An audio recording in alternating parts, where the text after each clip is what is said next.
रहमान भाई, अब बिल्कुल आसान लफ्जों में गुफ्तगू करते हैं।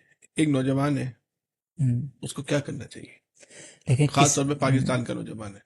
देखिए पाकिस्तान एक ऐसा मुल्क है जहाँ ना महंगाई ज़्यादा होती है। अच्छा। कभी बहुत ज़्यादा हो जाती है, कभी थोड़ी कम हो जाती है, लेकिन ऑन एवरेज 10% से 12% महंगाई होती है। ठीक है। अब महंगाई को सबसे अच्छा टैकल करने का तरीका होता है कि आप ऐसी जगह पे इन्वेस्ट करें जो कि महंगाई के साथ बढ़े। ठीक ठीक। है, वो अपनी जो लूजिंग अर्निंग पावर है ना वो इंक्रीज करता रहे। लोग ज़्यादातर यहाँ करते हैं जो अपनी सैलरी में से कुछ सेव कर भी लेते हैं ना, उसको तकिए के नीचे रख लिया, ठीक। उसको डॉलर में इन्वेस्ट कर दिया, उससे जो है कोई रियल इस्टेट खरीद ली। अब ये ठीक। सारी चीज़ें जो है ना ये उतना ज़्यादा प्रॉफिट नहीं देती लॉन्ग टर्म में जितना एक बिजनेस ओनर कमा सकता है। ठीक है। और उनके शेयर जो है वो स्टॉक मार्केट पे लिस्टेड होते हैं। ठीक है। मैं आपको एक रेफरेंस बताता हूँ ठीक। कि जैसे आप कह रहे हैं ना कि लोगों को ये सारी चीज़ें फॉलो क्यों करनी चाहिए। हाँ। वो इसलिए फॉलो करनी चाहिए कि आपने अपने दोस्तों से तो सुनते रहते हैं पिछले 2 साल में ये चीज़ ज़्यादा बढ़ गई, लेकिन जो चीज़ पिछले 20-30 सालों में सबसे ज़्यादा बड़ी होगी ना वो अगले 20-30 सालों में सबसे ज़्यादा बढ़ेगी, क्योंकि उसके अंदर कोई एक ऐसी चीज़ है जो इसकी वजह से वो बहुत ज़्यादा बढ़ती है। तो अगर हम 1999 से शुरू करें ना, आपने 1 लाख रुपए अगर बैंक में रखे होते वो आज 10 से 12 लाख रुपए बन जाते। अगर इतनी बैंक में महंगी। 1 लाख रुपए हाँ, रखे बैंक होते। में अगर आपने सेविंग अकाउंट में या जैसे लोग नेशनल सेविंग के सर्टिफिकेट लेते हैं हाँ। वो आपके 11 से 12 लाख हो जाते हैं। एक। महंगाई भी इतनी हो जाती है। सही है। ठीक है, तो आपने कुछ खास कमाया नहीं। इसी तरीके से आपने 1 लाख का गोल्ड ले लिया होता हाँ। वो आज 55-60 लाख रुपए का है। तो इसमें आपने अच्छा प्रॉफिट सही कमाया है। है। इसी तरीके से अगर आपने स्टॉक मार्केट का जो एवरेज इंडेक्स होता है जिसकी आप खबरें देखते रहते हैं, आज जो 100 इंडेक्स है वो 1,45,000 पे पहुंच गया, ये उस टाइम पे होता था 950 पे, यानी कि 1,000 रुपए। तो इसमें आपने 1 लाख रुपए अगर लगाए होते, और ये एक कंपनी नहीं है, ये बहुत सारी कंपनीज की एवरेज होती है, आपने हर कंपनी में थोड़ी थोड़ी इन्वेस्टमेंट कर दी, ये आपको आज 1.5 करोड़ पे पहुंचाया था। और इसके पीछे बैक एंड की जो नॉलेज है वो वॉरेन बफे ने समझाई कि किसी भी मुल्क में आप उधर की रियल एस्टेट उठा लें, आप उधर का गोल्ड उठा लें, आप उधर के बैंक का रिटर्न उठा लें, या कोई और चीज उठा लें, बिजनेस ओनर जो है ना सबसे ज्यादा प्रॉफिट कमाएंगे। इन्फ्लेशन हो जाए कुछ भी हो जाए, बिजनेस ओनर्स हमेशा किसी भी मुल्क में सबसे ज्यादा प्रॉफिट कमाएंगे। ठीक है। और उनके साथ जुड़ने का अभी तरीका है ही एक स्टॉक लिस्ट भी मार्केट। आई ना 100 पाकिस्तानियों की, उसमें एक भी नौकरी पेशा आदमी नहीं है, हाँ, सारे कारोबारी हैं। दुनिया में ऐसी है। दुनिया अच्छा। में ऐसी है। दुनिया में जो है अगर कोई नौकरी पेशा था भी वो ये था कि वो अपनी कंपनी में जॉब करता था, सीईओ था, और उसको साथ साथ उसके शेयर मिलते गए, हाँ। और वो उससे जो है अपनी वेल्थ क्रिएशन करता रहा। देखिए आप एक चीज समझें, जब आप नौकरी कर रहे होते हैं ना आप अपना टाइम के अगेंस्ट पैसे ले रहे हैं। ठीक है। जहां वो टाइम खत्म हुआ, अब जैसे जैसे आपकी उम्र बढ़ती जाएगी आपकी वर्किंग एबिलिटी भी कम हो जाएगी। सही है, आप घंटे जो काम कर सकते हैं वो भी कम हो जाएगी, और एक टाइम पे आपने रिटायर भी होना है। तो अच्छा। आपने जो है ना पैसिव इनकम क्रिएट करनी है जो कि घंटों के बगैर जो है ना बढ़ती जाए। अच्छा, अभी आपने ना पैसे कमाने के ना 4 कॉरिडोर बताए हैं। एक गोल्ड बताया, हम्म, एक रियल एस्टेट बताया, एक स्टॉक मार्केट, एक डॉलर। ठीक है, हम स्टॉक मार्केट से शुरू करते हैं। ठीक है। ठीक है। स्टॉक मार्केट, ये ये जैसे बोले ना कि तेजी आ गई, रोजाना खबर रोजाना आती है, कुछ जैसे तक 6 महीने से आ रही है, तारीख की बुलंद तरीन सतह पे पहुंच गई, वो तारीख पता नहीं कौन सी है, हाँ। वो तारीख की बुलंद तरीन सतह पे पहुंच जाता है। रिफ्लेक्शन आम आदमी पे तो नहीं आ रही, हो सकता है 8-10 कंपनियों पर उसकी रिफ्लेक्शन आती हो। देखिए, एक आम आदमी उसको आज की तारीख में नहीं, इस वक्त जो है 18 अगस्त है आज। आज एक आम आदमी ने इन्वेस्टमेंट करनी है, वो कहाँ करे? एक आम आदमी का बताएं जो 10,000 रुपए इन्वेस्ट करने। मैं आपको बिल्कुल वही अच्छा, प्लान एक शेयर बात, करता दूसरी हूँ। बात, ये ट्रेडिंग और इन्वेस्टमेंट, इसमें क्या फर्क है? ठीक है, बिल्कुल ज़बरदस्त, दूसरा सवाल आपने बहुत अच्छा पूछा है। मैं आपको जो पहले एक प्लान बताता हूँ ना, ये वही प्लान है जो कि मैंने जैसे बताया ना, हमने अपने घर वाले लोगों के साथ स्टार्ट किया कि 2,500 वो लोग सेव करते थे, 2,500 हम डालते थे, हर महीने 5,000 की इन्वेस्टमेंट हो जाती थी।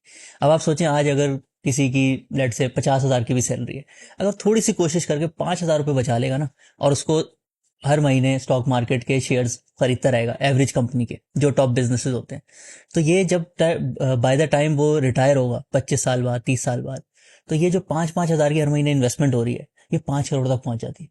इतनी अच्छे रिटर्न आते हैं स्टॉक मार्केट। ये जो 1 लाख और को पांच इसने करोड़ तक कब तक पहुंच जाएगी? 25 सालों में, 25 साल में? 25 सालों में आपने हर महीने सिर्फ 5,000 इन्वेस्ट करना है। जिंदगी बड़ी मुख्तसर है कि बताएं, 1 साल बाद कहाँ पहुंचेगी? 25 साल को छोड़े ना, आज अपनी ख्वाहिशात को आदमी दबा रहा है। देखिए इसकी बात तो नहीं, ये 25 आज उसको आइसक्रीम खानी है, उसके पैसे जमा कर रहा है, और 25 साल बाद जाके तो आइसक्रीम नहीं खाएगा ना। देखिए इसमें आपने आज सीखनी। बताएं, हाँ, 1 साल में कितना रिटर्न आएगा? देखिए फिर वही बात आ गई जब 25 साल आप में तो आदमी अमीर बन के क्या, जब तो कब्र में पाँव लटक जाएंगे, उसको फिर करना क्या दौलत का? फिर तो डॉक्टर का खर्चा ही है। नहीं नहीं, आज अगर कोई 20 साल में लेट से अपनी जॉब शुरू कर रहा है तो 25 साल बाद वो सिर्फ 45 साल का होगा। सही। 45 साल में तो बंदा जो है वो जवान होता अच्छा, अगर आज कोई आदमी है। हाँ। 1 लाख रुपए लगा रहा है स्टॉक मार्केट में, तो आप कह रहे हो 45 साल, उसकी उम्र 20 साल है नौजवान की, वही 1 लाख रुपए 45 साल की उम्र में 5 करोड़ में बदल जाएंगे। नहीं, आपने हर महीने 5,000 लगाने हैं। हर महीने अगर आप 1,00,000 लगाएंगे ना एक साथ, जैसे 1999 में लगाया था, तो अगर अगले सालों में भी ऐसा ही रिटर्न मोस्ट प्रॉब्ली आता रहता है, क्योंकि ये एक कंपनी का रिटर्न नहीं है, ये सारे एक एवरेज बिजनेसेस का रिटर्न है,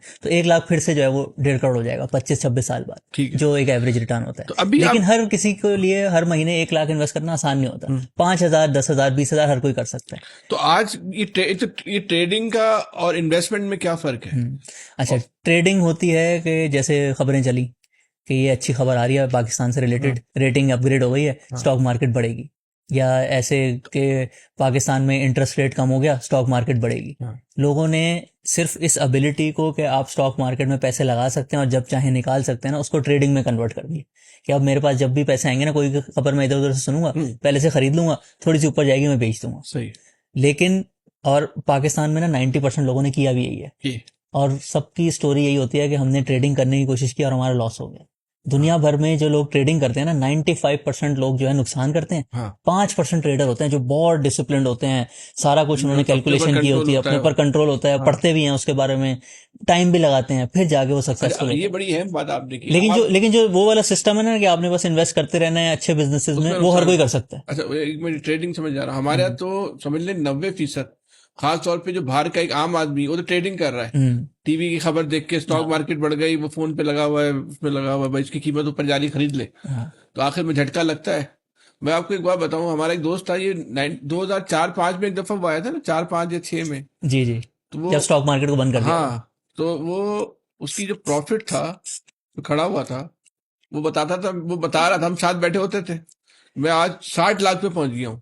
फिर उसने बताया लॉक लग गया, अब हमें तो पता नहीं था लॉक होता क्या है। जो आदमी 60 लाख के प्रॉफिट पे था, वो 24 घंटे के बाद 3 करोड़ के खसारे पे था। ये क्या साइंस थी? मतलब आपने अब जैसे हमने देखा स्टॉक मार्केट का इंडेक्स जो 1,000 से 1.5 लाख पे पहुंच गया, लेकिन आप आम बंदे से अपने दोस्तों में बात करेंगे ना, कहेंगे हमने भी ट्राई किया था, हमारा नुकसान हो गया, क्योंकि उन्होंने की थी ट्रेडिंग।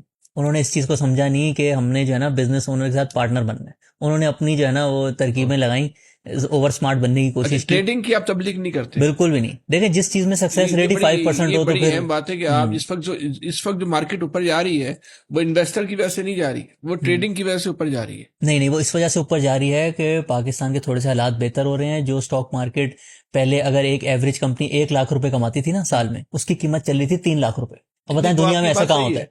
लेकिन वो इस वक्त जो तेजी से लोग कूद रहे हैं ना, कि वो मेरे बराबर वाला इतना कमा रहा है, मैं भी कमा लूं, तो वो चक्कर में जो है ना, उसी के एजेंट के पास ने जो है ना पैसे लगा दिए, ट्रेडिंग कर रहा है वो, तो वो इन्वेस्टमेंट नहीं कर रहा है इस वक्त जो लोग हैं। नहीं, लोग इन्वेस्टमेंट भी कर रहे हैं, ट्रेडिंग भी। अच्छा, आपकी दुनिया भर में बड़ी गहरी नजर है, इस वक्त जिस तेजी से जा रही है, ये क्रैश होगी?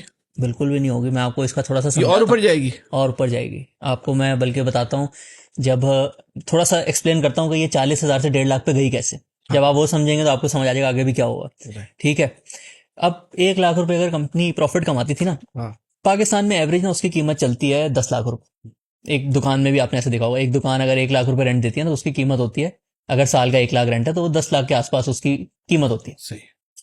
पाकिस्तान में जो कंपनी 1,00,000 रुपए कमाई थी ना, 2023 में उसकी कीमत चल रही थी 3 लाख रुपए, 2.5 से 3 लाख रुपए। यानी कि 2 साल में ही आपके पैसे जो है पूरे हो जाते। बहुत जो डिफॉल्ट और ये सारी चीजें चल रही थी ना, वजह से चीजें बहुत सस्ती हो गई। कंपनी हालांकि अपना प्रॉफिट बढ़ाती जा रही थी। फिर जैसे ही जो पाकिस्तान के रिजर्व्स बढ़ने शुरू हुए, डिफॉल्ट के खतरे खत्म हुए, इलेक्शन भी हो गए, पॉलिटिकल स्टेबिलिटी भी थोड़ी बहुत आ गई, तो आज जो है वही कंपनीज अगर 1,00,000 रुपए कमा रही है ना, तो वो 7 लाख पे मिल रही है। और अभी भी जो एवरेज है पाकिस्तान की, वो तकरीबन जो 10 लाख है, उससे भी आप नीचे। फिर जो हम लॉन्ग टर्म रिकॉर्ड देखते हैं ना, उसमें पाकिस्तान में होता है बूम बस्ट साइकिल। इकोनॉमी अच्छी होती है, डॉलर रिजर्व इस तरह होता है कि ग्रोथ जब थोड़ी सी ज्यादा होती है, पाकिस्तान में इंपोर्ट बढ़ जाते हैं और उसकी वजह से डॉलर रिजर्व कम हो जाते हैं, डिफॉल्ट का खतरा बढ़ जाता है, तो जो कंपनीज होती है ना वो भी सस्ती ट्रेड होने लग जाती है। फिर बूम साइकिल आता है, बूम साइकिल में रिकवरी होती है, इन्फ्लेशन कंट्रोल होती है, लोगों के पास थोड़े से पैसे आते हैं, वो इन्वेस्टमेंट करते हैं। तो जो बूम साइकिल होते हैं ना, जिसमें करेंसी स्टेबल होती है, आपका इंटरेस्ट रेट नीचे आ रहा होता है। पाकिस्तान की मीशत और स्टॉक मार्केट ये इक्वल है या मसनूई तौर पे इसमें बढ़ावा हुआ है? देखिए, मसनूई कैसे हो सकता है? आप मुझे बताएं, रोज जो है 50 अरब रुपए की ट्रेडिंग होती है। किसके पास इतने पैसे हैं कि वो एक साल तक इसको मसनूई तौर पर ऊपर गिराए? ये वजह क्या है, जब पाकिस्तान की तरक्की को स्टॉक मार्केट से जोड़ा जाता है, इसके ऊपर जाने की रफ्तार से, लेकिन उसकी जो रिफ्लेक्शन है वो एक आम आदमी पे क्यों नहीं आ रही, पूरी सोसाइटी के ऊपर क्यों नहीं आ रही? पूरी सोसाइटी पे आती है। स्टॉक मार्केट एक बैरोमीटर होता है कि उस कंट्री की स्टेबिलिटी कितनी है, सही है। ठीक है। लेकिन सबसे अच्छा जो इंडिकेटर होता है ना स्टॉक मार्केट, वो होता है कि उसमें जितने भी बिजनेसेस लिस्टेड हैं हाँ। उनका मुनाफा बढ़ रहा है कि नहीं। तो आप ये डिविएशन देखेंगे कि पाकिस्तान के पिछले 30 साल जो है उसमें इकोनॉमिक ग्रोथ इतनी ज्यादा नहीं हुई, लोगों की सैलरीज जो है वो महंगाई के हिसाब से नहीं बढ़ी, लेकिन जो बिजनेस ओनर है ना, क्योंकि वो प्रॉफिट बना रहे हैं, हाँ। कंपनी ने तो अपनी प्रॉफिट मेकिंग एबिलिटी के हिसाब से ही प्राइस सेट होगी ना उसकी। एक दुकान अगर उसका किराया बढ़ेगा तो उसकी प्राइस भी बढ़ेगी, इसी तरीके से जब कंपनी का मुनाफा बढ़ेगा उसकी प्राइस भी बढ़ेगी। तो ये ऐसा लॉजिक होती है। ये बताएं कि इस वक्त लोगों को कौन से सेक्टर में इन्वेस्टमेंट, एक तो आपने बोला ट्रेडिंग बिल्कुल ना करें। हाँ, ट्रेडिंग बिल्कुल नहीं। जो ट्रेडिंग कर रहे हैं वो जल्दी जो है वो अब आप मौत के देखें कुएं में कूद जाएंगे। पाकिस्तान की जो स्टॉक मार्केट है ना, उसका डॉलर टर्म्स में भी दुनिया भर में बहुत अच्छा रिटर्न है, अमेरिका के स्टॉक मार्केट से भी ज्यादा है। लेकिन आप देखेंगे आम बंदा कहता है मेरा नुकसान हो गया। हाँ। एक ही वजह हो सकती है ना उसकी, कि एक चीज जिसमें 1 लाख 1.5 करोड़ बन रहा था, हाँ। बीच में आपने ट्रेडिंग कर करके नुकसान कर लिया। ठीक। अगर आप उसको सिर्फ होल्ड कर लेते तो आज आपके पास कितनी अच्छी जो है इन्वेस्टमेंट गैदर हो नहीं, जाती। अभी कौन से सेक्टर में जो है ना इन्वेस्टमेंट करें?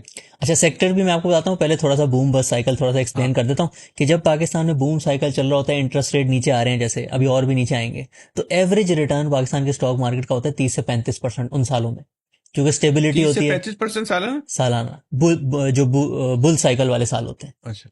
इसके और इस अंदर वक्त कितना चल रहा है? इस वक्त आप देखें पिछले 2 सालों में जो है स्टॉक मार्केट 3 गुना से भी ज्यादा हो गई है। अभी तो बहुत ज्यादा रिटर्न चल रहा कितना? है। अब पिछले साल में आया था तकरीबन 60 से 70% सालाना? एक साल में। अच्छा। और उससे वाले पिछले वाले साल में 100% आया था। देखिए किसी मखसूस सेक्टर्स पे आया होगा ना, हर सेक्टर। नहीं, ये एवरेज है। कुछ सेक्टर में इससे भी ज्यादा है, किसी में से थोड़ा सा कम आया है।